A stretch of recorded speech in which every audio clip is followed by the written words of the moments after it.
So we just purchased another round of suitcases. We've been using soft-sided suitcases for a while, but now we've transitioned finally to hard case suitcases. And there's a lot of advantages to it, but also some disadvantages.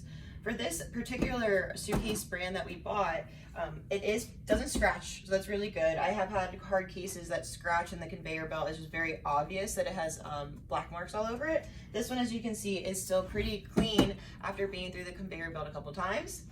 Another really cool feature about this bag is if you come a little bit closer, I can show you.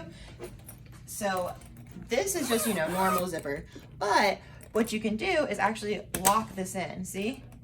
And you just change your code, no one can get in there. But there's a little key right here for TSA. So they're still able to get into your bag. They won't have to cut it open or anything crazy like that. So we bought a set of 4. This one is a little smaller than this one. I'll show you the inside of the bag. So this is probably the biggest disadvantage to it. There's only one divider here. So ideally, there'd be 2 dividers to help keep these things, centered and together.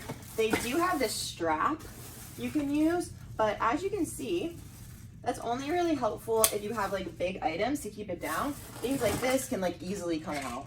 So that's why it would be really nice if they had 2 of these zipper compartments, because as you can see, we're using it for clothing storage as well. It just keeps everything nice and folded. It's still completely folded.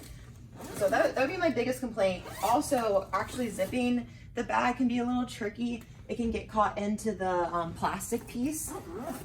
So if you overfill it especially. They are swivel, so they're able to move, 360. They keep your stuff inside pretty safe because it is a hard case. If you are traveling with anything fragile, then I would recommend getting more of a hard suitcase. Biggest highlight, has a key built in for TSA, and that it doesn't get scratched easily. So those are the big 2 takeaways for me.